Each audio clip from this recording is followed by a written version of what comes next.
Speaker, the DA says give fishermen their constitutional right. Speaker, it is clear that the Minister of Fisheries and the department are playing political games with the lives of ordinary people. These are our small-scale fishermen who are suffering the brunt and extreme exploitation. These are families whose livelihoods depend on fishing. They are sick and tired to be part of a political game.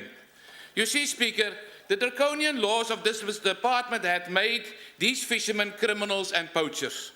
These people are the forgotten people from the sea.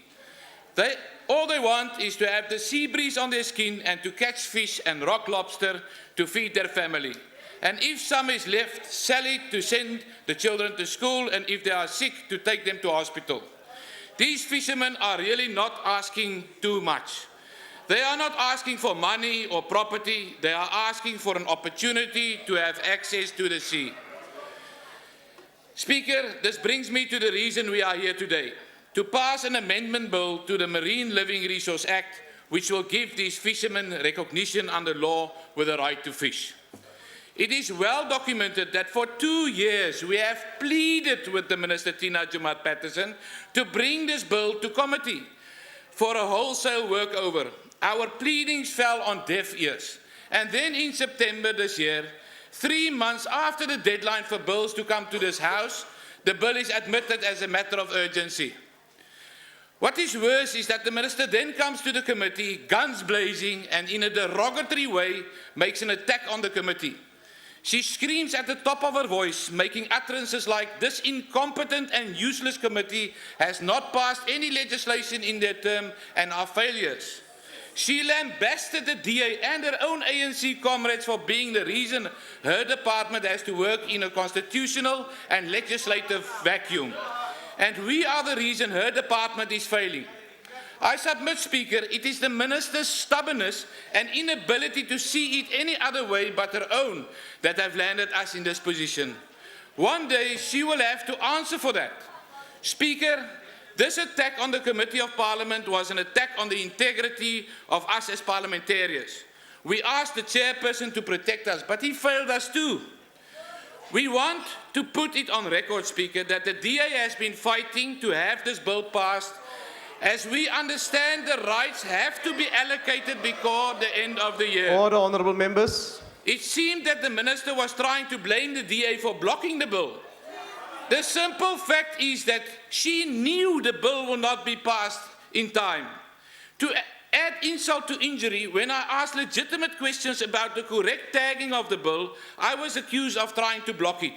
As a lawmaker, it is my obligation to an oath I have taken in this House to make sure we pass good bills and to that will hold up to constitutional muster. I was proven right, and the bill was only tagged as a 76 bill last week. This means that the bill now has to go to the different provinces for some more consultation, and I'm afraid it will not be signed into law by the end of the year to allocate the long-term fishing rights these people want, but rather the end of next year. It is like giving a child a sweet, but you only give him the wrapper, and there is no sweet inside. This is a disgrace, Minister. We, the DA, demanded that our position be recorded to a clause that was inserted by Honourable Palazzo, which thought that it was better to define marginalised people. The legal advisors advised against it. She insisted it be put in, and then the chairperson made a ruling that it be done.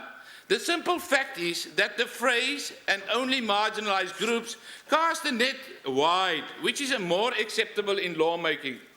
The next point I would want to raise is the fact that these fishing communities, through the small-scale fishing policy, would now be forced to belong to cooperatives.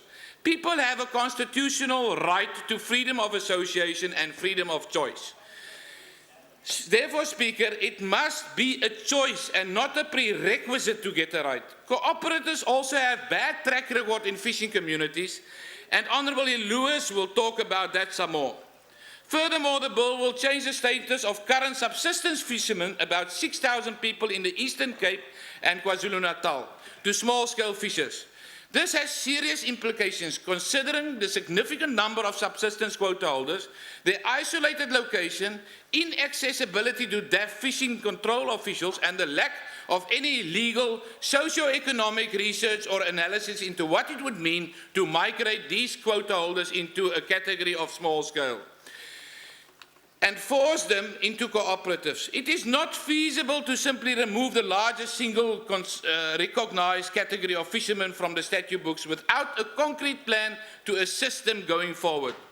Today, the DA reiterates its support for the empowerment of fishermen and fishing communities, but strongly urges this House and our counterparts in the NCOP to not only do the job of empowering fishermen, but to do it well.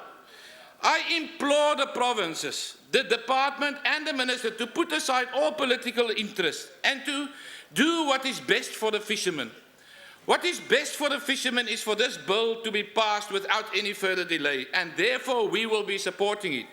The DA will continue to represent and champion the rights of the fishing sector. Our people contribute, like other sectors, to the well-being of this country. Let us give them not only our support, but the freedom to exercise their constitutional right and become law-abiding patriots of this country. Surely this is not too much to ask. Thank you.